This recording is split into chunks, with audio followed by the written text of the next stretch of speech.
जब हम कभी भी यूपीएससी प्रीलिम्स में ज्योग्राफी की बात करते हैं तो ज्योग्राफी में हमें पता है कि सबसे इम्पॉर्टेंट जो हमारा सिलेबस होता है या सबसे इम्पॉर्टेंट जो हमारा टॉपिक होता है वो होता है क्लाइमेटोलॉजी। इससे UPSC every year at least one question, every year मतलब कोई भी ईयर हो, इससे यूपीएससी एटलीस्ट वन क्वेश्चन पूछेगा, कम से कम एक क्वेश्चन, नहीं तो 2 से 3 क्वेश्चन तक भी पूछ लेता है। जैसे अगर 2024 में बात करें तो 3 क्वेश्चन क्लाइमेटोलॉजी से आए थे। और क्लाइमेटोलॉजी में सबसे ज़्यादा जहाँ से क्वेश्चन आते हैं आपको, सबसे ज़्यादा जहाँ से क्वेश्चन आपको देखने को मिलेंगे वो मिलेंगे क्लाइमेटिक जोन से। ठीक है, तो वहाँ से आपको बहुत ज़्यादा क्लाइमेटोलॉजी में वहाँ से आपको क्वेश्चन देखने को मिलेंगे। तो मैंने क्या किया है कि जितने भी क्लाइमेटिक जोन होते हैं, 10 से 12 क्लाइमेटिक जोन जो भी होते हैं, और उनसे जो भी रिलेटेड पर्सिपिटेशन हो गया या वेजिटेशन हो गया या ऑक्यूपेशन हो गया, वो या वहाँ का क्या स्पेशल फीचर्स है, इन सबको अराउंड मैंने जो 40 से 50 पेजेस होते हैं डिफरेंट डिफरेंट बुक को, उनको कंबाइन कर दिया है ओनली 3 पेज में। ठीक है, उनको 3 पेजेस में मैप वगैरह सब कुछ लगा के। और यहाँ पर जस्ट आप क्लाइमेट वेजिटेशन ही नहीं पढ़ेंगे, आप ये भी पढ़ेंगे कि वहाँ के लोग ऑक्यूपेशन कौन सा ज़्यादा करते हैं, क्योंकि कभी कभी यूपीएससी पूछ लेता है ना कि स्टेपी वाले रीजन में मेन ऑक्यूपेशन वहाँ के लोगों का क्या है। तो ऐसे क्वेश्चन भी आप यहाँ से सॉल्व कर लेंगे। फिर जैसे स्पेशल फीचर्स भी पूछ लेता है डिफरेंट डिफरेंट क्लाइमेट का, जैसे डिजर्ट का क्लाइमेट का स्पेशल फीचर्स बहुत बार पूछता है यूपीएससी की, वहाँ के प्लांटेशन कैसा होता है, वहाँ के लोग के बारे में पीछे पूछेगा, या फिर डेजर्ट का और भी जो डिफरेंट डिफरेंट स्पेशल फीचर्स हैं वो यूपीएससी पूछता रहता है, उसके सॉइल्स के बारे में पूछता रहता है। तो वो भी मैंने क्या किया है, इंक्लूड कर लिया है। तो आप ये समझ सकते हैं कि ये कोई भी बुक आप उठा लीजिए, कोई भी बुक, इससे ज़्यादा जितना मैंने यहाँ पर आपको क्लाइमेटिक जोन बताया हुआ है, इससे ज़्यादा ना किसी एग्जाम में अब तक पूछा गया है और ना कोई बुक इससे ज़्यादा कवर कर रही है। इसमें आपका पूरा एनसीईआरटी और स्टैंडर्ड बुक जैसे पीएमएफ आईएएस, ये सब इसमें आपके कवर हो जाएंगे। ठीक है, लेकिन ये आपको पीडीएफ पेड है, पेड है, आपको इसका कॉस्ट देनी पड़ेगी। और वो कॉस्ट क्या है कि जब भी इस वीडियो पर मुझे एटलीस्ट 700 सब्सक्राइबर जैसे क्रॉस हो जाएंगे मेरे चैनल पे, मैं ये पीडीएफ आपको प्रोवाइड करा दूंगा। तो इतना आपको करना पड़ेगा, क्योंकि मैंने अराउंड 4 to 5 आवर्स इसमें लगाए हुए हैं पूरा इस कंटेंट को स्ट्रक्चर करने में, राइटिंग करने में, मैप को इंक्लूड करने में। और भी मैंने इसे क्लाइमेटोलॉजी के नोट्स वन वन पेजर बना रखे हैं, इतने गजब नोट्स की, मतलब आप अगर उसको करते जाएंगे और जिस दिन आपका प्रीलिम्स होगा उस दिन या उससे 2 दिन पहले आप केवल 1 आवर्स में पूरा रिवाइज कर सकते हैं आप। ठीक है, तो मैंने ऐसे ज्योग्राफी के ऐसे और भी हिस्ट्री के नोट्स हैं। तो आपको करना क्या, अगर ये नोट्स और ये इनिशिएटिव आपको चाहिए तो आपको क्या करना है, ज़्यादा से ज़्यादा शेयर करना है। और इस वीडियो पर मुझे जस्ट 100 सब्सक्राइबर चाहिए, जस्ट 100 सब्सक्राइबर। आप कहीं से भी कराइए, और इस पीडीएफ को अपलोड करने के बाद मैं जितने भी ज्योग्राफी के ऐसे इंपॉर्टेंट इंपॉर्टेंट पीडीएफ है वो सारे अपलोड करवा दूंगा, इंक्लूडिंग मैप। और मैप में केवल आपको मैप में 4 से 5 पेजेस में आपका मैप ऐसे कंप्लीट करा दूंगा कि अगर यूपीएससी कोई भी क्वेश्चन करंट अफेयर से लेकर मैपिंग तक अगर यूपीएससी क्वेश्चन पूछेगा तो उसका 80% क्वेश्चन वहाँ से सॉल्व हो जाएगा। ठीक है, तो ये अब आप पर डिपेंड करता है कि आपको शेयर करना है, 100 सब्सक्राइबर लाना है, ये पीडीएफ आपको लेनी है कि नहीं लेनी है। ठीक है, तो चलिए स्टार्ट करते हैं। इसको मैं पूरा अभी डिस्कशन कर दूंगा, पूरा क्लाइमेटिक जोन अच्छे से देखना। ठीक है, और इतना ही आपको बार बार रिवाइज करना है। इससे आगे आपको किसी भी बुक में नहीं पढ़ने जाना है क्लाइमेटिक जोन, यहीं पे आपको रिवाइज कर लेना है पूरा। ठीक है, तो चलिए स्टार्ट करते हैं अब। ओके ओके, तो इक्वेटोरियल क्लाइमेट से स्टार्ट करेंगे। सबसे इंपॉर्टेंट जो सबसे ज़्यादा क्वेश्चन जिस पे यूपीएससी पूछता है वो आपका इक्वेटोरियल क्लाइमेट ही है। ठीक है, और यहाँ पर मैंने मैप लगा दिया है, जब आपको पीडीएफ मिलेगी तब आपको ये मैप अच्छे से देखना कि इस मैप में कौन कौन से रीजन है। जैसे आप अगर अच्छे से देखोगे तो ये ब्राज़ील वाला रीजन है, आपका ये इंडोनेशिया वाला रीजन मिल जाएगा, पूरा इंडोनेशिया, मलेशिया, ठीक है, सिंगापुर, ये सब सुमात्रा जो इंडोनेशिया वो है वो वाला रीजन आ जाएगा। और यहाँ पर आपको कांगो बेसिन का रीजन भी देखने को मिल जाएगा। ठीक है, ये मैप आप जूम करके देख सकते हैं। जैसे मैं अभी आपको अगर दिखाऊँ तो कैसे आप इसको जूम कर सकते हैं, देखिए ऐसे जब आप जूम करेंगे तो ये मैप क्लियर होते जाएगा, क्लियर होते जाएगा। तो आप ये मैप जूम करके ईजिली आप देख सकते हैं कि कहाँ कहाँ पर है। तो यहाँ पर आप यहाँ पर भी देख सकते हैं इक्वाडोर वाले रीजन में भी इक्वेटोरियल क्लाइमेट होता है। तो यहाँ पर देखिए found in low lands of Amazon, Congo basin, यहाँ पर कांगो बेसिन मिलेगा। ठीक है, Congo basin, Malaysia and east Indies, ये पार्ट ईस्ट इंडीज में बहुत सारे आइलैंड है ना, सोलोमन आइसलैंड। सोलोमन आइसलैंड किसका पार्ट होता है आपका, मेलेनेशिया का। ठीक है, फिजी आइसलैंड भी मेलेनेशिया का पार्ट होता है। फिर और भी बहुत सारे आइसलैंड है, वो न्यूजीलैंड भी इसके पार्ट में आ जाएगा। ये सुमात्रा जो इंडोनेशिया के पार्ट में आ जाएगा, मलेशिया इसके पार्ट में आ जाएगा। ठीक है, तो यहाँ पर आपको इक्वेटोरियल क्लाइमेट देखने को मिलेगा। तो ये मैप मैंने सारे में ऐसे मैप इंक्लूड कर दिए, आप जब भी जूम करके देखोगे आपको ये मैप दिख जाएगा। ठीक है, और इक्वेटोरियल क्लाइमेट को और क्या बोलते हैं, हॉट वेट इक्वेटोरियल रीजन्स। क्योंकि यहाँ पर सनरेज क्या होती है, डायरेक्टली फॉल करती हैं, तो बहुत हॉट होगा, टेम्परेचर हाई होगा, और वेट क्यों बोलते हैं? क्योंकि टेम्परेचर हाई होने से यहाँ पर क्या होता है, एयर राइज होती है और एयर राइज होकर रेन फॉल करती है every day. Every day you will see, ये सब लिखा हुआ है, आप इस पर टेंशन मत लीजिएगा, बस बता रहा हूँ। तो कन्वेंशनल रेनफॉल जो होती है यहाँ पर बहुत यूजली बहुत जनरल होती है, इसीलिए कहते हैं इसको हॉट वेट इक्वेटोरियल रीजन्स। ठीक है, आपको समझ में आ गया इतना? तो ये आप हर मैप यहाँ पर ऐसे देख सकते हैं। बाकी अब हम चलते हैं, ये देखिए, आप जब भी ये जब आप डाउनलोड करेंगे, जब आपको पीडीएफ मिलेगी, तो आप इसमें इजीली मतलब देख पाएंगे कि आपको क्या क्या देखना है। देखिए, तो टेम्परेचर, पर्सिपिटेशन और रीजन बेसिस पे हमें क्या क्या पता होना चाहिए। तो इक्वेटोरियल जो क्लाइमेट है, अगर हम बात करें, ठीक है, अगर हम इक्वेटोरियल क्लाइमेट की बात करें तो वो हमको कहाँ देखने को मिलेगा, 5 and 10 degree north and south of the equator. तो ये 0 डिग्री इक्वेटर है, तो 5 से 10 डिग्री तक नॉर्थ साउथ इक्वेटर में ही देखने को मिलेगा। आप ये मत समझ लेना कि 23 हाफ नॉर्थ एंड 23 साउथ में ट्रॉपिक जोन में, नहीं। इक्वेटोरियल क्लाइमेट कहाँ है, 5 to 10 degree north south of the equator. ये कहाँ पर मिलेगा, मैंने जैसे बताया था वहीं पर कि अमेजॉन हो गया, कांगो हो गया, सुमात्रा हो गया, जावा हो गया, सिंगापुर हो गया, मलेशिया हो गया, यहाँ ये सब आपको देखने को मिलेगा। फिर ये देखिए कितना इंपॉर्टेंट पॉइंट है 2024 का, कि यहाँ पर जो टेम्परेचर होता है बहुत हाई होता है, बट यूनिफॉर्म होगा थ्रू आउट द ईयर। पूरे साल जो टेम्परेचर होगा वो ऑलमोस्ट सेम होगा। मतलब इसका क्या है कि कोई विंटर देखने को यूजली नहीं मिलेगा यहाँ पर।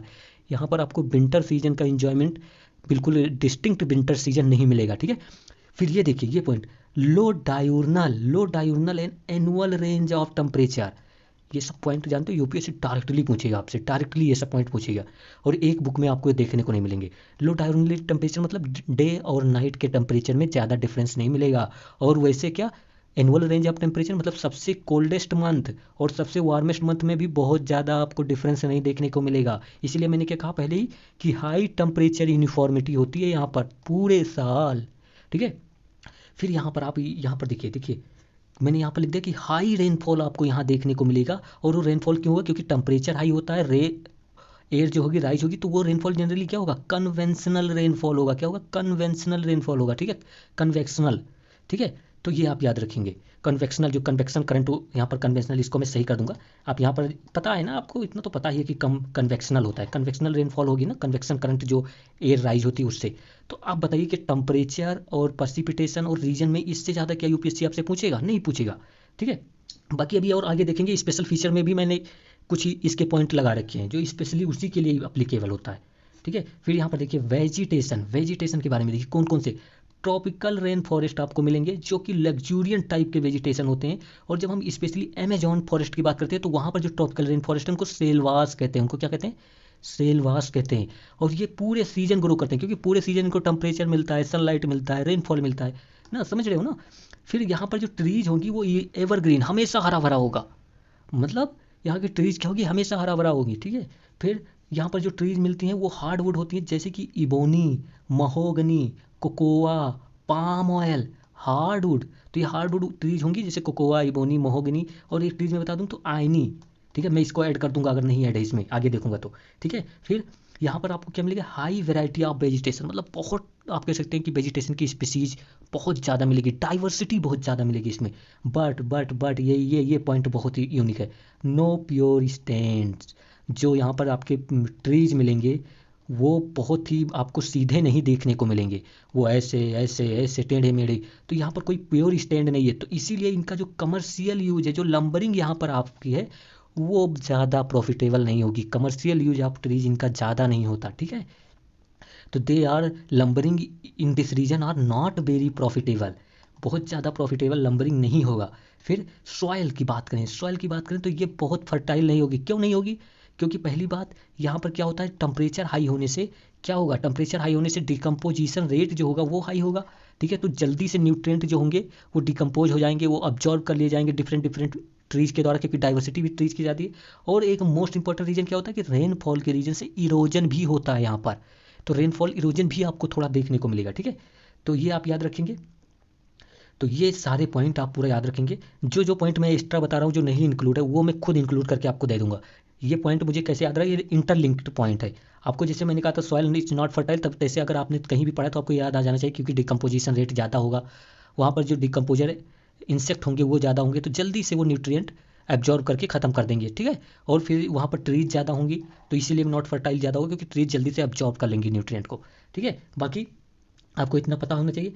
फिर आगे हम देखते हैं इक्वेटोरियल रीजन में। 1 मिनट।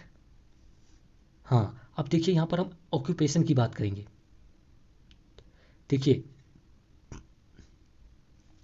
यहाँ पर लोग जो रहते हैं वो कौन सा ऑक्यूपेशन कर रहे थे, तो वो शिफ्टिंग कल्टीवेशन बहुत ज़्यादा, यूजली जो ट्राइबल पीपल्स आपको मिलेंगे यहाँ पर, जो अमेजॉन वाले रीजन में ट्राइब्स मिलेंगी, वहाँ पर आपको शिफ्टिंग कल्टीवेशन बहुत ज़्यादा, हंटिंग गैदरिंग भी करते हैं।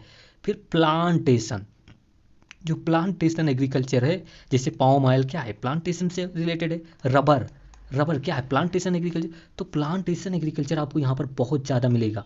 जो कौन से, और स्पेशली कौन से रीजन में, साउथ ईस्ट एशिया में, मलेशिया हो गया, इंडोनेशिया हो गया, ये सब रीजन में। क्यों? क्योंकि ये कॉलोनियल लिगेसी है, मतलब जो वहाँ पर पहले जो आप कहते हैं कॉलोनाइजेशन जब हुआ, तो वहाँ पर प्लांटेशन एग्रीकल्चर बहुत ज़्यादा इन लोगों ने किया, तो वो अभी तक चल ही रहा है वैसे। ठीक है, तो यहाँ पर मैंने लिख दिया जैसे पाम ऑयल इंडोनेशिया और मलेशिया में बहुत ज़्यादा प्रोड्यूस होता है, और यहाँ से हमारा सबसे ज़्यादा इंपोर्ट भी होता है पाम ऑयल। ठीक है, फिर यहाँ पर ऑक्यूपेशन में मैंने क्या बोला कि जो ट्रीज होंगी उनमें, क्योंकि लंबरिंग पॉसिबल नहीं है, लंबरिंग वो प्रॉफिटेबल नहीं है, मतलब कमर्शियल एक्सप्लॉयटेशन बहुत ज़्यादा प्रॉफिटेबिलिटी नहीं है, तो ये। और इसी रीजन से आप यहाँ पर एक बात और देखिए कि लाइव स्टॉक जो होंगे उनको पालना बहुत डिफिकल्ट है, क्योंकि यहाँ पर आप एक बात और देखेंगे, यहाँ पर डिसीजेस जो होंगी, जो इक्वेटोरियल डिसीजेस होती हैं, मलेरिया वगैरह की डिसीजेज होती हैं, वो बहुत ज़्यादा प्रिवलेंट होती हैं। ये सब पूछ सकता है यूपीएससी, ऐसे एक एक स्टेटमेंट में दे देगा कि diseases are much prevalent in this types of climate, तो आपको यहाँ पर इसे लेना पड़ेगा, आपको वहाँ पर आपको पता होना चाहिए इतना। ठीक है, फिर और मैं बात करूँ तो यहाँ पर देखिए, यहाँ पर जो ट्रीज होंगे वो लेयर्ड होंगे, कैनोपी, मल्टीपल कैनोपी होगी, आप देखेंगे। ठीक है, तो यहाँ के ट्रीज पर आपको क्या मिलेगा, मल्टीपल कैनोपीज मिलेंगे। ठीक है, मल्टीपल कैनोपी मतलब एक ऐसे ट्रीज है, यहाँ पर आप ये बन गया, फिर इसके नीचे ऐसे एक छोटा, क्योंकि डाइवर्सिटी ज़्यादा है, फिर ऐसे एक नीचे ऐसे ऐसे एक ट्रीज हो गया, फिर ऐसे ऐसे नीचे एक ट्रीज हो गया, तो कैनोपी जो होगी मल्टीपल होगी। तो मतलब कैनोपी मल्टीपल होने से सन रेज जो होगी वो सॉयल तक, वो अर्थ तक बहुत कम पहुँचेगी, सन की रेज अर्थ तक बहुत कम पहुँचेगी। तो अंडरग्राउंड जो अंडर ग्रोथ है वो ज़्यादा डेंस नहीं होगा, यहाँ पर जो पेड़ पौधे होंगे under growth is not much possible, क्योंकि वहाँ पर सनरेज ही नहीं पहुँचती। बट मल्टीपल स्पीसीज आपको देखने को मिलेंगे, मल्टीपल मतलब बहुत हाई डाइवर्सिटीज। फिर प्लांटेशन, जैसे यहाँ पर मैंने बताया था कौन सा, जैसे रबड़ हो गया, कोकोआ हो गया, पॉम ऑयल हो गया, ऐसे जो है प्लांटेशन यहाँ पर बहुत ही हाई लेवल पर किए जाते हैं। और डिसीज का मैंने बता दिया, प्रेवलेंस भी यहाँ पर बहुत ज़्यादा होता है।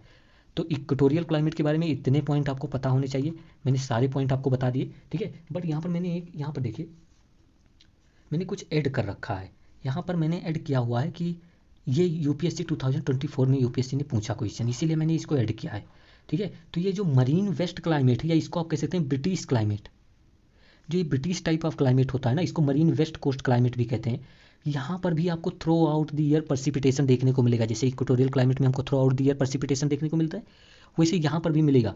लेकिन डिफरेंस क्या है कि जो इक्वेटोरियल क्लाइमेट में, यहाँ पर बता देता हूँ, ऐड भी कर दूंगा अगर नहीं ऐड है तो। देखते हैं, तो यहाँ पर जो पर्सिपिटेशन होगा जो मरीन वेस्ट क्लाइमेट में, वो 50 से 250 के बीच में ही रहेगा, बट इक्वेटोरियल क्लाइमेट की बात करते हैं तो 250 प्लस चला जाता है रेन फॉरेस्ट में रेनफॉल। ठीक है, और यहाँ पर जो इक्वेटोरियल इक्वेटर रीजन में है, जो इक्वेटोरियल, यहाँ पर रेनफॉल किस वो फॉर्म में होगी, तो स्पेशली लिक्विड फॉर्म में होगी। बट जो मरीन वेस्ट क्लाइमेट है, यहाँ पर्सिपिटेशन फॉग भी इंक्लूड करता है, मिस्ट भी इंक्लूड करता है, फिर बर्फ़ भी गिरे तो वो भी इंक्लूड करता है। ठीक है, बट ये याद रखेंगे कि ऐसा केवल इक्वेटोरियल क्लाइमेट ही नहीं है दुनिया में जहाँ पर थ्रू आउट द ईयर पर्सिपिटेशन होता है। एक और क्लाइमेट होता है जो ब्रिटिश टाइप क्लाइमेट है, वहाँ भी थ्रू आउट द ईयर पर्सिपिटेशन होता है, और वहाँ भी कोई डिस्टिंक्ट ड्राई सीजन नहीं होगा। डिस्टिंक्ट कोई ड्राई सीजन वहाँ पर आपको नहीं देखने को मिलेगा बहुत ज़्यादा, क्योंकि पूरे साल रेनफॉल जहाँ पर भी होगी वहाँ पर आपको ड्राई सीजन देखने को डिस्टिंक्ट नहीं मिलेगा। ठीक है, ये मैं यहाँ पर याद रखिए, ये मैं नहीं कर रहा कि यहाँ पर विंटर नहीं देखने को मिलेगा, मैं ड्राई की बात कर रहा हूँ, विंटर भी ड्राई हो सकता है। ठीक है, तो विंटर देखने को मिलेगा, बट इक्वेटोरियल क्लाइमेट में आपको विंटर ही नहीं ज़्यादा एक्सपीरियंस करने को मिलता। समझ रहे हो, तो ये आपको समझ में आना चाहिए, और ऐसे क्वेश्चन भाई यूपीएससी बहुत पूछता है। तो अब आपका हो गया इक्वेटोरियल क्लाइमेट डन। अब नेक्स्ट पर चलते हैं। ठीक है, फिर देखिए ट्रॉपिकल मानसून क्लाइमेट, यहाँ पर एक मैप इसका लगा हुआ ट्रॉपिकल मानसून का, तो ये मत सोचिएगा कि मैप नहीं लगा, मैप सब में लगाया हुआ है। तो ट्रॉपिकल मानसून ये पूरा इंडिया वाला पार्ट देख सकते हैं ना, ट्रॉपिकल मानसून में कौन सा है, पूरा इंडिया और बर्मा या म्यांमार जिसको है, फिर ये नॉर्दर्न ऑस्ट्रेलिया हो गया, फिर सेंट्रल अमेरिका हो गया, फिर ये जो बिल्कुल ईस्टर्न ब्राज़ील है, ये सब आपको कौन से ट्रॉपिकल मानसून के क्लाइमेट होते हैं। और इसमें ट्रॉपिकल मानसून में भी आपको क्या होगा कि दो प्रकार के क्लाइमेट देखने को मिलते हैं ट्रॉपिकल मानसून में, कौन कौन से, एक होता है ट्रॉपिकल मरीन क्लाइमेट, एक होता है ट्रॉपिकल मरीन और एक होता है ट्रॉपिकल मानसून क्लाइमेट। तो ये सब जो रीजन है, जो ईस्टर्न रीजन है, ये जो अफ्रीका का ईस्टर्न रीजन है मेडागास्कर, यहाँ पर आपको ट्रॉपिकल मरीन क्लाइमेट देखने को मिलता है। बट ओवरऑल ये दोनों आप कह सकते हैं कि ट्रॉपिकल मानसून में ही आता है, तो आपको ज़्यादा इसमें डिफरेंस नहीं। बट अगर हाँ कभी यूपीएससी कहे कि ट्रॉपिकल मरीन क्लाइमेट के बारे में बताओ, तो उसमें आप ट्रॉपिकल मानसून के सारे फैक्टर अप्लाई कर देना, इसलिए मैं बता रहा हूँ। क्योंकि अगर ये होलिस्टिक नोट्स है तो इसमें सब कवर करना ही पड़ेगा, ठीक है, और जो छूटेगा वो बाद में कवर करना पड़ेगा, इसी में लिख कर मुझे देना है। तो इसीलिए मैं बता रहा हूँ कि ये दोनों भी आपको पता होना चाहिए कि हाँ, जब ट्रॉपिकल मरीन की बात करें तो वो थोड़ा मानसून वगैरह की क्लाइमेट की बात कर रहा है, ये आपको आइडिया होना चाहिए, ठीक है। तो चलिए अब बात करते हैं इसके ट्रॉपिकल मानसून क्लाइमेट की। तो ये ट्रॉपिकल मानसून क्लाइमेट आपको किधर देखने को मिल सकता है? तो ये आपको देखने को कहाँ मिलेगा? देखिए 5 to 30 डिग्री, यहाँ पर डिग्री लगाना था, 5 degree to 30 degree north and south में देखने को मिलेगा, ठीक है। नॉर्थ साउथ आप 5 to 30 डिग्री आपको देखने को मिलेगा, और पूरे इंडिया में तो आपको देखने को मिलता है, इसीलिए हम कहते हैं इंडिया ट्रॉपिकल मानसून होता है इंडिया में, या मानसूनल क्लाइमेट होता है, बोलते रहते हैं ना। फिर ट्रॉपिकल मरीन क्लाइमेट इसी का पार्ट है। ये कहाँ कहाँ पर आपको देखने को मिलेगा? सेंट्रल अमेरिका में देखने को मिलेगा, फिर वेस्ट इंडीज़ में देखने को मिलेगा, नॉर्थ ईस्टर्न ऑस्ट्रेलिया में देखने को मिलेगा, फिलीपींस में, और part of East Africa. East Africa में भी ट्रॉपिकल मानसून मेडागास्कर में देखने को मिलेगा, और गिनी और ब्राज़ील में। तो यहाँ पर आपको ट्रॉपिकल मतलब वो जो आप ये समझ सकते हैं जो कोस्टल एरिया में है ना, वो वहाँ पर आपको tropical monsoon climate. But India में आपको कौन सा मिलेगा? ट्रॉपिकल मानसून मिलेगा, और इन सब रीजन में ट्रॉपिकल मरीन है, ठीक है। तो ये आप सेम है, बस सेम ही समझिए कि दोनों में क्या होता है, रिवर्सल ऑफ विंड होता है। दोनों में रेनफॉल इसलिए होता है रिवर्सल ऑफ विंड्स। इक्वेटर जो होती है, जो इक्वेटर होती है, इक्वेटर से जो विंड वो क्रॉस होती है, वही जाकर जो ये आप कह सकते हैं कि साउथ साउथ वेस्ट विंड्स जो है, यही रेनफॉल सब जगह ये जो इक्वेटर क्रॉस करके ही रेनफॉल कराती हैं।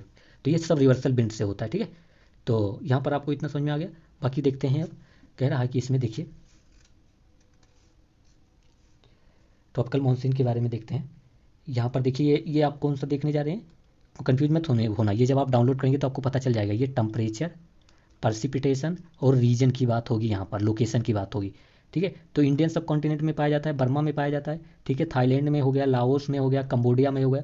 तो ये सब क्या है? ट्रॉपिकल मानसून, ठीक है। अब ट्रॉपिकल मरीन की बात करें तो ये ईस्ट अफ्रीका, मेडागास्कर, गिनी, फिर नॉर्दर्न ऑस्ट्रेलिया, फिर सेंट्रल अमेरिका, ब्राज़ील, ठीक है। तो यहाँ सब ये पाया जाएगा। फिर यहाँ पर आप देखेंगे, यहाँ जब मैंने इक्वेटर बताया था तो आपको बताया था कोई डिस्टिंक्ट सीजन नहीं होता, बट यहाँ पर आपको 3 डिस्टिंक्ट सीजन देखने को मिलेंगे ना। रेनफॉल, फिर एक रेनफॉल का होता है मतलब, फिर एक विंटर होता है, एक समर होता है, 3 डिस्टिंक्ट सीजन आपको देखने को यहाँ पर मिलेंगे।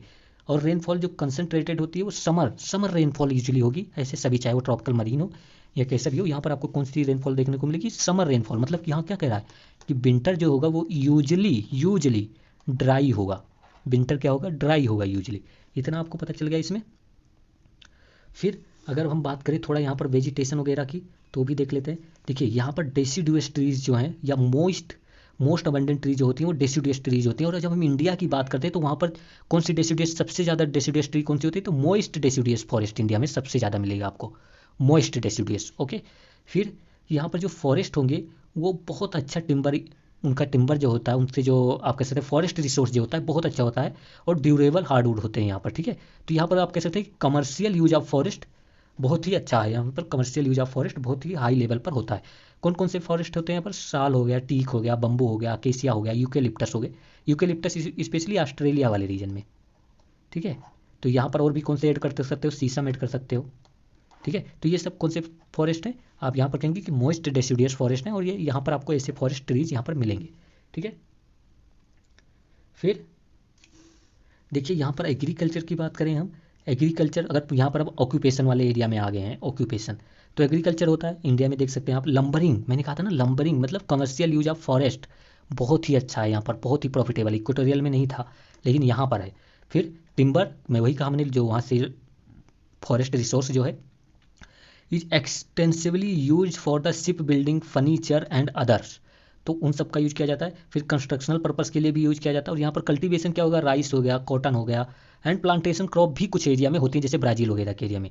फिर ट्राइबल जो करते हैं वो शिफ्टिंग कल्टीवेशन करते हैं। हम हमारे नॉर्थ ईस्ट इंडिया में देख लीजिए, सदर्न इंडिया में भी कहीं कुछ रीजन में, जैसे आप देखेंगे कहते हैं कुमार एक शिफ्टिंग कल्टीवेशन है जो वेस्टर्न घाट में फॉलो होता है, साउथ इंडिया में फॉलो होता है, ठीक है, ट्राइबल फॉलो करते हैं। तो ये आपको पता हो गया। अब हम कुछ देखते हैं स्पेशल फीचर। स्पेशल फीचर में आप ये याद रखेंगे कि जो यहाँ पर जैसे इंडिया वगैरह का जो मानसून क्लाइमेट है वो रिट्रीटिंग मानसून, जो रिट्रीटिंग मानसून होगा, जो मानसून खत्म होने के बाद होगा, तो the amount and frequency of rain decrease होती जाएगी। जैसे मानसून जाता जाएगा, रिट्रीट होता जाएगा, तो डिक्रीज होती जाएगी, रेनी सीजन का एंड हो जाएगा। ठीक है, और ट्रॉपिकल एग्रीकल्चर आपको ये पता होना चाहिए कि यहाँ पर जो एग्रीकल्चर होगा वो मोस्टली ट्रॉपिकल वाला एग्रीकल्चर ही फॉलो करता है। ठीक है, तो ये आपको पता हो गया। फिर अब नेक्स्ट पर चलते हैं। इसमें अगर मुझे कुछ ऐड करना होगा तो मैं ऐड कर दूंगा, आप उसका टेंशन मत लेना। ठीक है, फिर यहाँ पर देखिए आ गया आपका सवाना टाइप या सूडान टाइप क्लाइमेट। सवाना या सूडान टाइप, ये हमको पता है ये ट्रांजिशन जोन होता है। ठीक है, ये ट्रांजिशन जोन किसका किसका, डेजर्ट और ट्रॉपिकल फॉरेस्ट के बीच जो ट्रांजिशन जोन होता है, इसको हम ग्रास लैंड एरिया भी कह सकते हैं ना, ट्रॉपिकल ग्रास लैंड। ठीक है, बाकी हम देखते हैं। और तो इन अफ्रीका, अगर अफ्रीका में बात करें तो is the home of wild animal, और इसको हम इसीलिए क्या कहते हैं, big game countries climate, big game country climate. तो अगर यूपीएससी पूछे कि which of the climate call the big game country, किस क्लाइमेटिक जोन में ये फेमस है, तो सवाना या सूडान टाइप क्लाइमेट, तो याद रखना। तो अगर यहाँ से सूडान से पता चला कि सूडान वाले एरिया में ये ज़्यादा प्रोमिनेंट होगा, सूडान अफ्रीका में। ठीक है, तो यहाँ पर आपको ये पता चल गया। फिर यहाँ पर आप ये देखिए, यहाँ पर आपका ये मैप लगा दिया है मैंने। ठीक है, ये नीचे आप यहाँ पर देख सकते हैं। और सूडान टाइप क्लाइमेट इंपॉर्टेंट था, तो इसीलिए इसके बारे में आप बहुत ज़्यादा यहाँ पर देखने को मिलेगा, यूपीएससी बहुत पूछता है इसके बारे में। तो देखिए, अगर मैप की बात करें सूडान टाइप क्लाइमेट में, तो यहाँ पर आप देख सकते हैं कहाँ कहाँ पर ये लानोस हो गया, कंपोज हो गया, सिल्वरी हो गया, ये यहाँ पर पूरा ये ग्रासलैंड वाला एरिया। फिर ये यहाँ पर ऑस्ट्रेलिया में है, यहाँ पर आपको क्या मिलेगा, सवाना टाइप क्लाइमेट या सूडान टाइप। यहाँ पर रेनफॉल जो होगी मॉडरेट होगी, मॉडरेट मतलब लो टू मॉडरेट आप बोल सकते हैं, low to moderate rainfall. High rainfall आपको देखने को, 1 मिनट, आपको हाई रेनफॉल नहीं देखने को मिलेगी, मॉडरेट रेनफॉल होगी। वेट सीजन जो होगा वो typically occurs during the summer month, मतलब यहाँ पर भी रेनफॉल कैसी होती है, समर मंथ में होगी, विंटर में रेनफॉल नहीं होगा या कम होगा। इतने पॉइंट आपको पता चल गए यहीं से। ठीक है, फिर हम चलते हैं यहाँ पर। देखिए आप, ये दोनों एक ही है। मैं इसको जब आपको अपलोड करूँगा तो मैं ट्राई करूँगा कि दोनों आपके एक साथ अपलोड कर दूँ, ये दोनों, क्योंकि ये दोनों एडजॉइनिंग है, तो दोनों में प्लस कर दूंगा, ऐड कर दूंगा। बट अभी देखिए ये कहाँ कहाँ पर मिलेगा, सूडान में मिलेगा, साउथ ईस्ट अफ्रीका में, ये देखिए साउथ ईस्ट अफ्रीका में, ये यहाँ पर रीजन पर मिलेगा ये। ठीक है, साउथ अमेरिका में जैसे लानोस हो गया और ओरिनोको बेसिन हो गया, कंपोज हो गया, ब्राजीलियन हाईलैंड्स हो गए, वहाँ पर ये क्लाइमेट आपको देखने को मिलेगा। फिर ऑस्ट्रेलिया में बात करें, ठीक है, तो ऑस्ट्रेलिया में आप यहाँ पर देख सकते हैं कहाँ पर मिलेगा। फिर south of monsoon strip west to the east north of tropic of Capricorn. Simple इसी बात का याद रखो कि east and north eastern region में आपको ऑस्ट्रेलिया में मिलेगा। फिर रेनफॉल जो होगी लेस देन मानसून, ये इंपॉर्टेंट पॉइंट है आप याद रखें। वैसे मैंने मॉडरेट बताया था तो आपको पता होना जाना चाहिए था कि रेनफॉल क्या होगी, लेस देन मानसून होगी, climate and more than desert, तो मानसून से कम क्लाइमेट मतलब रेनफॉल होगी और डेजर्ट से ज़्यादा। फिर अल्टरनेट हॉट रेनी सीजन यहाँ पर आपको मिलेगा, alternative hot and rainy seasons, वही मैंने बताया कि समर में रेनफॉल होगी, विंटर में ड्राई रहेगा, तो कूल ड्राई सीजन होता है, मतलब विंटर ड्राई सीजन होगा। ठीक है, ये बार बार मैं जानती हूँ क्यों ऐड कर रहा हूँ, क्योंकि ये PYQs हैं। ठीक है, फिर कहते हैं कि ट्रांजिशनल टाइप होता है क्लाइमेट, बिल्कुल मैंने बताया कि डेजर्ट टू इक्वेटोरियल क्लाइमेट का ट्रांजिशन करता है। और ड्राउट जो यहाँ पर होता है वो लॉन्गर पीरियड होता है, मानसून से ज़्यादा ड्राउट पीरियड आपको सवाना और सूडान टाइप क्लाइमेट में देखने को मिलेगा। ठीक है, फिर और हम बात करें थोड़ा, तो यहाँ पर देखिएगा ये अब आपका कौन सा आ गया, ऑक्यूपेशन का। देखिए यहाँ पर टाल ग्रासेस होंगी, 100 ट्रीज भी होंगी। अब यहाँ पर आपको एक बात से समझना है कि जो सूडान टाइप या जो ये ग्रास लैंड है, इन ग्रास लैंड में ऐसा नहीं कि ग्रासेस ही होती हैं, जैसे स्टेपी में वाले में कहते हैं कि वहाँ पर ट्रीज एब्सेंट होते हैं, बट यहाँ पर आपको कंप्लीटली ट्री एब्सेंट नहीं दिखेगी, यहाँ पर 100 ट्रीज आपको देखने को मिलेंगे। ठीक है, तो यहाँ पर डेजर्ट प्लांट्स भी देखने को मिलेंगे, जैसे अकेसिया। अकेसिया क्यों डेजर्ट प्लांट देखने को मिलेंगे, क्योंकि ये ट्रांजिशन जोन है, तो ट्रांजिशन जोन है तो इक्वेटोरियल रीजन के कुछ ट्रीज आ गए और डेजर्ट के कुछ ट्रीज आ गए, जो मतलब आप समझ सकते हैं ना, अकेसिया वाले ये सब ट्रीज कैसे हैं, डेजर्ट रीजन के। Also found trees have long roots grass not, तो ये याद रखें कि ट्रीज जो होती हैं उनकी बहुत लॉन्ग रूट्स होगी, क्यों, क्योंकि उनको ह्यूमिडिटी के लिए उनको क्या चाहिए, उनको वाटर चाहिए, तो वाटर के लिए वो नीचे जाती जाएंगी। तो डेजर्ट में जो आप देखेंगे ना, थोड़ा डेजर्ट वाला यहाँ पर आपको कुछ जो डेजर्ट के आप कह सकते हैं एडॉप्टेशन रीजन है, वो यहाँ पर आपको देखने को मिल जाएगा, क्योंकि रेनफॉल कम होती तो ट्रीज की जो रूट्स होगी वो बहुत ज़्यादा होगी, बट ग्रॉसेस की जो होंगी वो उतना ज़्यादा नहीं नीचे जाती। बाकी यहाँ पर वो आप इतना याद रखेंगे। फिर जो पार्क लैंड और बुश वेल्ड, ये एरिया क्या कहा जाता है, ये भी याद रखेंगे कि these area also called the park land area. Park land जैसे पार्किंग होती है ना, बहुत छोटे छोटे ट्रीज हैं यहाँ पर, छोटे छोटे ग्रासेस हैं, तो big game hunting country park land या फिर बुश बेल्ट एरिया किसको कहा जाता है, कभी भी यूपीएससी पूछे तो आपको तुरंत आना चाहिए कि सूडान टाइप या सवाना टाइप। ठीक है, यहाँ पर आपको ट्रीज जो छोटी मोटी थोड़े बहुत मिलेंगे वो डेसिडियस ही मिलेंगे, लेकिन ग्रासेस यहाँ पर एक बहुत फेमस ग्रास है एलिफेंटा ग्रास। यहाँ पर एलिफेंटा कर देना, एलिफेंटा ग्रास, और उसकी जो रूट्स होती है वो डीप जाती है। ठीक है, तो यहाँ पर आप ये समझ लेंगे कि एलिफेंटा ग्रास कहाँ से रिलेटेड है, तो सवाना से। फिर यहाँ पर सॉइल जो मिलेगी आपको लेटेराइट सॉइल मिलेगी, और यहाँ पर लीचिंग बहुत ज़्यादा हो जाती है। ठीक है, तो यहाँ पर आपको ये पता चल गया लीचिंग बहुत ज़्यादा होगी, तो लेटेराइट सॉइल क्यों मिलेगी, क्योंकि यहाँ पर distinct wet and dry season है, एक्सट्रीम, और एक बहुत इंपॉर्टेंट पॉइंट है। ठीक है, ये देखिए यहाँ पर बहुत इंपॉर्टेंट पॉइंट कि the extreme diurnal range of temperature होगा यहाँ पर, मतलब हम इक्वेटोरियल में क्या देखे थे कि वहाँ पर डायोर्नल रेंज ऑफ टेम्परेचर बहुत लो था, बट जब आप सवाना में देखेंगे तो बहुत एक्सट्रीम होगा, मतलब दिन और रात के टेम्परेचर में बहुत डिफरेंस होगा। ठीक है, फिर और भी बात देखते हैं इसमें, और क्या देख सकते हैं, देखिए फिर आ गया ऑक्यूपेशन को देख रहे हैं। ठीक है, ऑक्यूपेशन यहाँ पर ये ऑक्यूपेशन वाला कैटेगरी है, अगर आपने नहीं देखा तो ये ऑक्यूपेशन वाला है।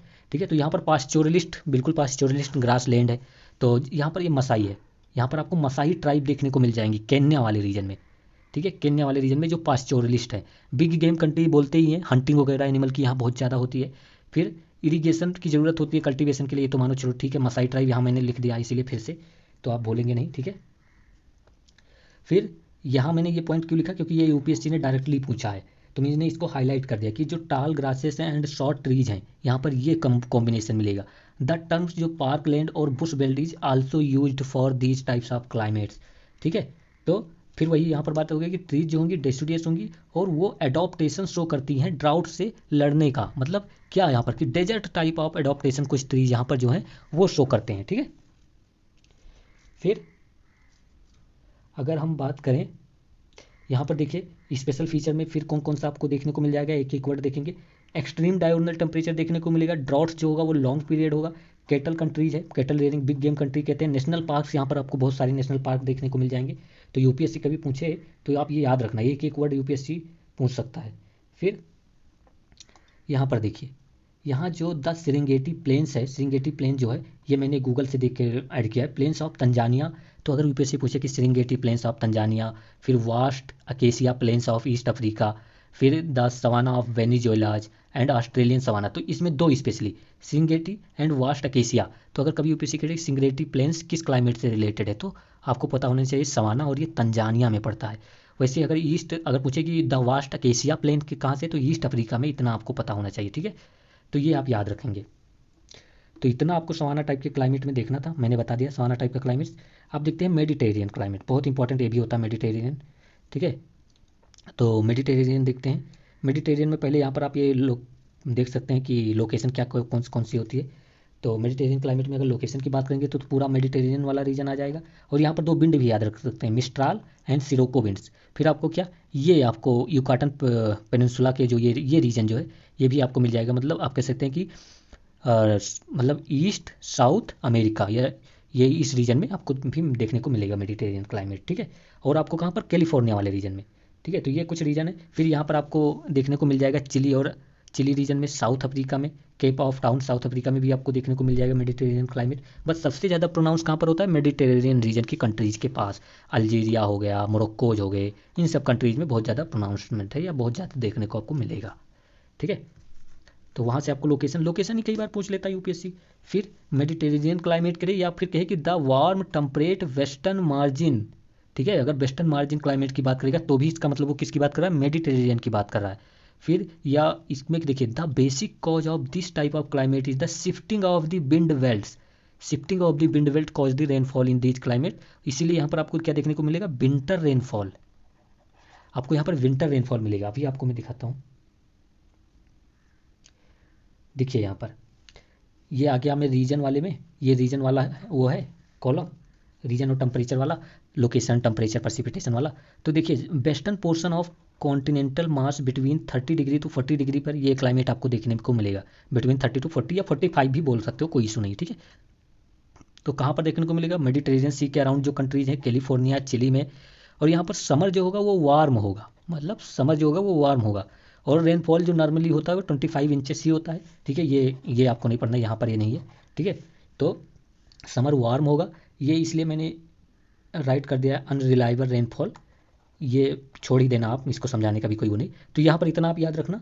फिर अगर हम बात करें यहाँ पर कौन सी वेजिटेशन आपको देखने को मिलेंगे, तो वेजिटेशन में आपको यहाँ पर साइट्रस ट्रीज आपको मिलेंगे, ओक्स मिलेंगे, पाइन्स मिलेंगे, फुर्स मिलेंगे, श्रब्स मिलेंगे एंड बुशेस मिलेंगे। तो साइट्रस ट्रीज ये सबसे इंपॉर्टेंट है याद रखना, जो खट्टे फलों के जैसे तमाम होते हैं ना, जैसे ऑरेंज हो गया, ऐसे ट्रीज यहाँ पर बहुत ज़्यादा मिलेंगे। तो फ्रूट के लिए ये बहुत ज़्यादा क्लाइमेट फेमस है, इतना आप ये भी याद रख सकते हैं, ठीक है। फिर विटीकल्चर, वही मैंने बताया कि अंगूर हो गया, ऑरेंज हो गया, ये सब विटीकल्चर में ही आते हैं ना। तो ये सब ट्रीज कहाँ पर सबसे ज़्यादा, ये यूपीएससी ऐसे पूछेगा कि विटीकल्चर प्लांटेशन है, विटीकल्चर एग्रीकल्चर कौन से क्लाइमेट में ज़्यादा फेमस है, तो बस वहीं पर आपको फंसा देगा। या इसी को क्या कहते हैं, ऑर्किड फार्मिंग भी कहते हैं। ऑलिव ऑयल भी यहाँ पर प्रोडक्शन होता है, ठीक है, तो ये भी याद रखेंगे। फिर यहाँ पर ये देखिए क्लियर स्काई होगा and high temperatures, hot and dry summer होगा, मतलब समर में रेनफॉल नहीं होगी, इनका कहने का मिला, बट जो विंटर्स है उसमें वेट होगा, मतलब विंटर में रेनफॉल होगी। बहुत इंपॉर्टेंट पॉइंट है, बहुत इंपॉर्टेंट पॉइंट है, ठीक है। फिर कह रहे थे कि जो क्लाइमेट होगा इज नॉट एक्सट्रीम, जैसे हमने सवाना में देखा था तो क्लाइमेट क्या था, एक्सट्रीम था, बट यहाँ पर आपको क्लाइमेट एक्सट्रीम ज़्यादा देखने को नहीं मिलेगा, because of cooling from winter, क्योंकि विंटर का कूलिंग इफेक्ट रहता है, तो यहाँ पर आपको क्लाइमेट बहुत ज़्यादा एक्सट्रीम नहीं देखने को मिलेगा, ठीक है। फिर हम बात करें यहाँ पर, अब हम बात करते हैं कि यहाँ पर स्पेशल कुछ फीचर्स की बात करते हैं। तो जो ऑन शोर वेस्टर्लीज होंगे एंड ऑफ शोर ट्रेड विंड्स, ठीक है, यहाँ पर दोनों फ्लो होती है, ऑन शोर वेस्टर्लीज एंड ऑफ शोर ट्रेड विंड्स, और जो रेनफॉल होगा वो किससे होगा, ऑफ शोर ट्रेड विंड से आपसे जनरली आपको रेनफॉल देखने को मिलेगा, ठीक है, तो ये आप याद रखेंगे। फिर shifting of the wind belt देखने को मिलता है आपको, जैसे अपरेंट मूवमेंट ऑफ द सन, इससे ऐसे ऊपर जाता है ना सन, वैसे आपको विंड बेल्ट देखने को मिलेगा। तो इधर से जो एयर जाएंगी, वेस्टर्ली जाएंगी, वो रेनफॉल कराएंगी उस रीजन में, ठीक है। तो ये आपको shifting of the wind belt देखने को मिलेगा, जैसे मानसून क्लाइमेट में है उस वैसे। जैसे एब्सेंस ऑफ शेड, ये इंपॉर्टेंट है, यहाँ पर आपको छाया देखने को नहीं मिलेगी ट्रीज में। क्यों नहीं, क्योंकि ट्रीज बहुत कम ही लीव्स, पत्ते बहुत कम रखते हैं वहाँ के जो पेड़ हैं अपने पास, ठीक है। जबकि ब्रांचेस तो आपको बहुत देखने को मिलेगी, बट वहाँ पर जो लीव्स होंगे वो बहुत कम होंगे। और मैंने कहा यहाँ पर विंटर रेन होगा, ये इंपॉर्टेंट है, इसलिए मैंने फिर से स्पेशल फीचर में ही लिख दिया है, क्योंकि ये एक ऐसा क्लाइमेट है जहाँ पर विंटर रेनफॉल होता है, ठीक है। बाकी अगर मुझे कोई ऐड करना होगा तो मैं जरूर ऐड कर दूंगा, उसका आपको टेंशन नहीं लेने की जरूरत है, लेकिन इससे अभी ऊपर अभी कहीं पूछना मैंने देखा नहीं। बाकी अगर मैं देखूंगा तो जरूर ऐड करूंगा, और भी जो मतलब मैंने एक दो पॉइंट बोला तो ऐड कर दूंगा। फिर आ गया साइबेरियन क्लाइमेट। अब देखिए साइबेरियन क्लाइमेट मतलब साइबेरिया वाले रीजन में ना, सिंपल सी बात है, साइबेरिया वाला मतलब ये देखिए, ये वाला रीजन जो है यहाँ पर आपको देखने को मिलेगा, ठीक है, ये यूएसए वाला रीजन। कॉनी फॉरेस्ट यहाँ पर आपको जनरली देखने को मिलेंगे। इसको और क्या बोलते हैं, the cool temperate continental climate. ऊपर वाला क्यों क्या बोलते थे, द वार्म टेम्परेट क्लाइमेट था, ये कूल टेम्परेट, बट ये कॉन्टिनेंटल होता है, इस रीजन में मतलब कॉन्टिनेंटल क्लाइमेट्स है, ठीक है। इसको कहते हैं साइबेरियन क्लाइमेट्स, ओके। तो अब साइबेरियन क्लाइमेट के बारे में देखते हैं, एक मिनट, ओके। तो वो आपको देखने को मिल जाएगा। फिर और यहाँ पर देखने के बाद और देखते हैं यहाँ पर क्या है, लोकेशन, और बात करते हैं टेम्परेचर प्रेसिपिटेशन की। तो यहाँ पर कहते हैं कि ये कहाँ पर पाया जाएगा, आपको नॉर्दर्न यूरोप में देखने को मिल जाएगा, रसिया नियर टू आर्कटिक सर्कल, वही हमने देखा था। फिर यहाँ पर जो स्नोफॉल होगा वो स्नोफॉल आपको देखने को मिलेगा, बहुत ज़्यादा कोल्ड आपको यहाँ पर देखने को मिलेगा, और समर जो होगा बहुत छोटा होगा, ब्रीफ समर्स हो गए यहाँ पर, ठीक है। और यहाँ पर फ्रोस्ट भी आपको देखने को मिलेगा ना, ठीक है। फिर high annual range of temperature यहाँ पर आपको देखने को मिलेगा। एनुअल मतलब कोल्डेस्ट मंथ और वार्मेस्ट मंथ के बीच डिफरेंस बहुत ज़्यादा होगा, बट जो डायोर्नल रेंज ऑफ टेम्परेचर होता है वो लो होता है। डायोर्नल रेंज ऑफ टेम्परेचर क्या होगा, लो होगा, एक दिन में टेम्परेचर में डिफरेंस कम होगा, बट साल में डिफरेंस ज़्यादा होगा। इक्वेटोरियल की बात करते हैं तो वहाँ per year annual range of temperature और डायोर्नल रेंज ऑफ टेम्परेचर दोनों लो होता है, भूलना मत, इसीलिए मैं बार बार बोल रहा हूँ, भूलना मत, ठीक है। फिर और हम बात करें, अब यहाँ पर थोड़ा ट्रीज वगैरह की बात कर लें, तो एवरग्रीन कॉनी फॉरेस्ट ट्रीज यहाँ पर आपको मिलेगी, कॉनी फॉरेस्ट ट्रीज, ठीक है। तो एवरग्रीन होगा बट वो कॉनी फॉरेस्ट होंगे, जैसे पाइन हो गए, फिर हो गए, ठीक है, कॉनी फॉरेस्ट होंगे। ये सॉफ्ट वुड इनको भी कहते हैं, स्प्रूस हो गए, लार्च हो गए, ये सब ट्रीज है जो यहाँ पर आपको देखने को मिलेगी।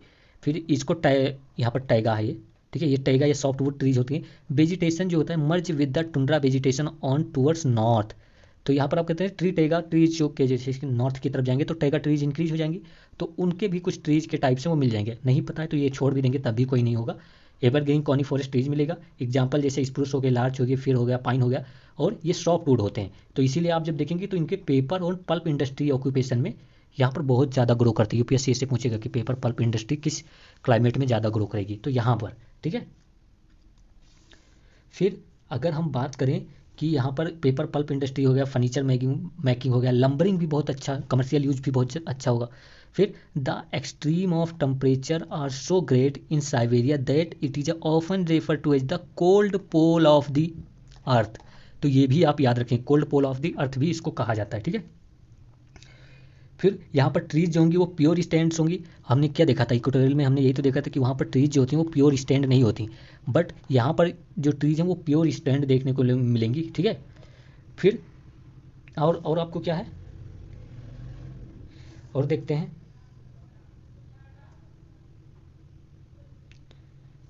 फिर देखिए यहाँ पर जो साइबेरियन क्लाइमेट होगा उसको conspicuously absent in the southern hemisphere. Southern hemisphere में साइबेरियन क्लाइमेट ज़्यादा देखने को नहीं मिलेगा। क्यों? क्योंकि वहाँ पर आपको लैंड मास ही ज़्यादा देखने को नहीं मिलता, कॉन्टिनेंट ही देखने को नहीं मिलता, narrowness of the southern continent in the high altitude या हाई लेटीट्यूड, ठीक है। तो ये आपको समझ में आ गया। तो ये हो गया आपका साइबेरियन क्लाइमेट, ठीक है। फिर बात करते हैं टुंड्रा क्लाइमेट की। यहाँ पर भी इसको दो में है बटा हुआ, इसको एक कर दूंगा मैं, बट अभी देख लो टुंड्रा क्लाइमेट के कहे या आर्कटिक क्लाइमेट के या पोलार क्लाइमेट के, तो ये तीनों सेम है, ये पहले समझ लो, ठीक है। तो टुंड्रा क्लाइमेट की बात करें तो इसमें लिखा है ये यहाँ 2 सब टाइप क्लाइमेट है इसके, एक है टुंड्रा, एक है आइस केप। तो टुंड्रा क्लाइमेट और एक होता है आइस केप। आइस केप मतलब जो हाई लेवल ऑफ पीक पे कुछ क्लाइमेट जो मिलता है उसको भी टुंड्रा और पोलार टाइप क्लाइमेट कहते हैं। और बाकी जो ये क्लाइमेट है, यहाँ पर आप मैप देख सकते हैं, ये पूरा रीजन, इसको हम कहते हैं टुंड्रा क्लाइमेट, ठीक है। एग्जिस्ट कहाँ करता है? ये पोल वर्ल्ड बियॉन्ड 70 डिग्री लेटीट्यूड पर आपको ये देखने को मिलेगा। फिर अगर हम बात करें तो आइस केप जो है in Antarctica region, Arctic region, Greenland and high latitude region जैसे हिमालयज में। फिर टुंड्रा रीजन में कौन कौन से, जैसे प्लेन रीजन हो गया, नॉर्थ एंड आर्कटिक, ठीक है। फिर remains the ice free few months. तो टुंड्रा रीजन जो है वो कुछ मंथ तक आइस फ्री रहता है, बट आप ये नहीं कि मतलब आइस केप वाला जो रीजन है वो ऑलमोस्ट एवरी टाइम जो होता है वो फुली आइस से कवर हो रहता है, ठीक है। तो यहाँ पर यही 2 टाइप सब टाइप ऑफ क्लाइमेट थे, वो भी देख लिया हमने। फिर यहाँ पर आपको क्या देखने को मिलेगा? Very low mean annual temperature. तो एनुअल टेम्परेचर जो होगा उसमें जो एवरेज होगा वो बहुत ही लो होगा, बहुत ही कम डिफरेंस होगा। थ्रू आउट द ईयर आप देखने को मिलेगा। Very few ice free months आपको यहाँ पर देखने को मिलेंगे, मतलब आइस कवर ही ज़्यादा मंथ्स आपको देखने कि आइस कवर है। लॉन्ग एंड सीवियर विंटर्स होगी। यहाँ पर कुछ जो रेनफॉल है वो कन्वेक्शनल रेनफॉल यहाँ पर कंप्लीटली एब्सेंट होती है, कन्वेक्शनल रेनफॉल आपको यहाँ पर नहीं देखने को मिलेगी। एक विंड्स आपको देखने को मिलेगी जिसको कहते हैं ब्लिजार्ड्स, ठीक है। ये बिल्कुल कोल्डर विंड्स होती है, ये बहुत ज़्यादा फ्लो करती हुई आपको दिखेगी यहाँ पर। फिर अगर हम टुंड्रा क्लाइमेट की बात करें तो यहाँ पर ट्रीज नहीं, यहाँ पर आपको छोटे छोटे जैसे लाइचेंस हो गए, मोसेस हो गए, ये आपको देखने को मिलेंगे। No tree found in tundra, ठीक है। ये परमाफ्रॉस्ट मतलब कंप्लीटली कवर रीजन्स होता है। टुंड्रा वेजिटेशन में मैंने बता दिया क्या क्या होता है। फिर यहाँ पर जो लोग होते हैं वो सेमी नोमैडिक होते हैं। यहाँ पर लोग कैसे आपको मिलेंगे? सेमी नोमैडिक मिलेंगे, ठीक है। तो ये आप याद रखेंगे कि यहाँ पर लोग कैसे होंगे? सेमी नोमैडिक होंगे। फिर बाकी आप ये डाउनलोड करके पढ़ना। अब हम चलते हैं नेक्स्ट पर। यहाँ पर बहुत ये जो मैंने ऐसे ऐसे पॉइंट लगा रखे हैं, ये पॉइंट कभी भी मत छोड़ना। जैसे ये पॉइंट देखिए, कह रहा है कि interior of the Greenland and Antarctica में ये क्लाइमेट जो होता है, even in the summer the temperature is below freezing point. तो ऐसे कुछ रीजन है जहाँ पर समर रीजन में भी टेम्परेचर फ्रीजिंग पॉइंट से भी कम होता है। फिर यहाँ पर देखिए drainage in the tundra region में जो ड्रेनेज है वो बहुत पुअर होगा, क्योंकि वहाँ आइस कवर है, तो वहाँ पर कौन सा ड्रेनेज देखने को मिलेगा? As the subsoil is permanently frozen होती है, ठीक है। ये स्पेशल फीचर में आया है आपका। फिर स्टेपी क्लाइमेट की बात करते हैं अब। ओके, अभी मैं क्या करता हूँ कि अभी यहीं पे बंद कर देता हूँ वीडियो। ये वीडियो वैसे 50 मिनट की हो गई है। बाकी आप बताइएगा कि आपको इसका पीडीएफ चाहिए और नेक्स्ट जो अच्छे अच्छे वीडियो हैं वो चाहिए कि नहीं चाहिए, और उसी पे हम डिस्कस करेंगे। फिर बताइएगा ज़रूर।